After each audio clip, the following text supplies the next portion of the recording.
एक नेक इंसान और सोना उगलने वाली मछली की कहानी। बगदाद से कुछ दूरी पर एक छोटा सा गांव था जहां एक बुजुर्ग शख्स फरीद अपनी आखिरी जिंदगी के दिन गुजार रहा था। वह खामोश, आजिज और दयानतदार इंसान था जिसने पूरी जिंदगी ईमानदारी और सब्र के साथ गुजारी।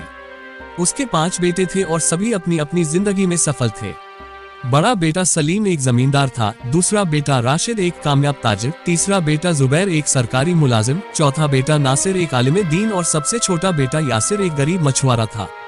फरीद बूढ़ा हो चुका था और अब उसे सुकून की जरूरत थी। वह चाहता था कि वह अपनी जिंदगी के बाकी दिन अपने किसी बेटे के साथ गुजारे जो उसकी देखभाल करे और उसे सम्मान दे। लेकिन किस्मत को कुछ और ही मंजूर था। फरीद ने अपने बड़े बेटे सलीम के पास रहने का फैसला किया। सलीम दिन भर खेतों में मेहनत करता, जमीन को संवारता और फसलों की देखभाल करता।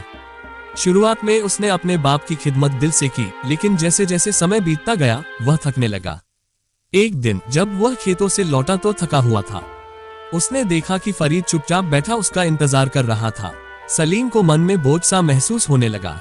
अब्बा जी, मैं आपकी देखभाल कर रहा हूँ, लेकिन खेतों का काम भी बहुत ज्यादा है। अगर आप कुछ दिनों के लिए राशिद भाई के पास चले जाएं, तो अच्छा होगा। वह भी आपसे मिलकर खुश होगा।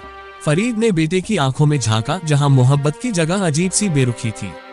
उसने चुपचाप सिर झुका लिया और दूसरे बेटे के पास जाने का फैसला किया। राशिद एक कामयाब ताजिर था, उसके पास दौलत की कोई कमी नहीं थी। जब फरीद वहां पहुंचा तो उसने इज्जत से वालिद का खुश आमदीद किया। लेकिन दौलत के साथ मसरूफियत भी आती है और जल्द ही राशिद को महसूस होने लगा कि बाप की देखभाल उसके तिजारत पर असर डाल रही है।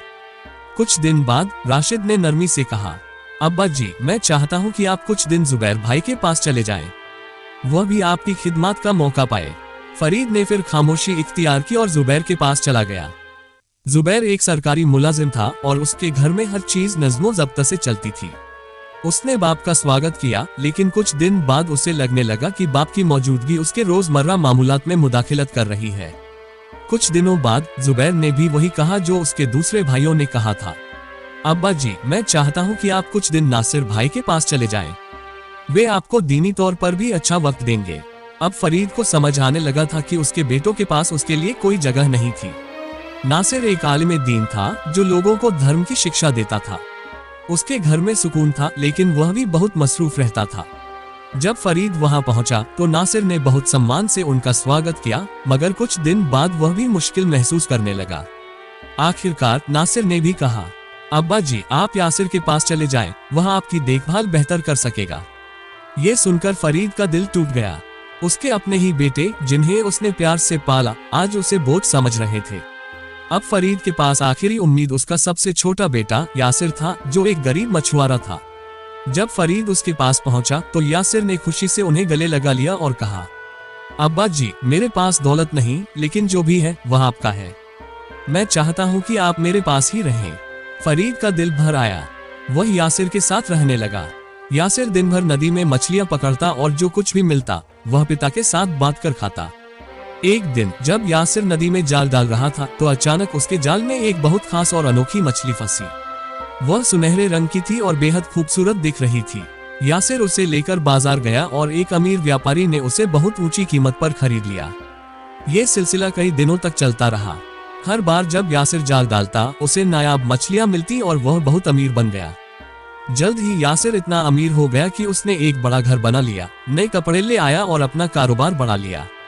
जब उसके भाइयों को ये खबर मिली तो वह हैरान रह गए और उससे मिलने पहुंचे। उन्होंने पूछा, तुम तो एक मामूली मछुआरे थे, अचानक तुम्हें इतनी दौलत कैसे मिल गई? यासिर मुस्कुराया और बोला, ये सब मेरे अब्बा की खिदमत का नतीजा है।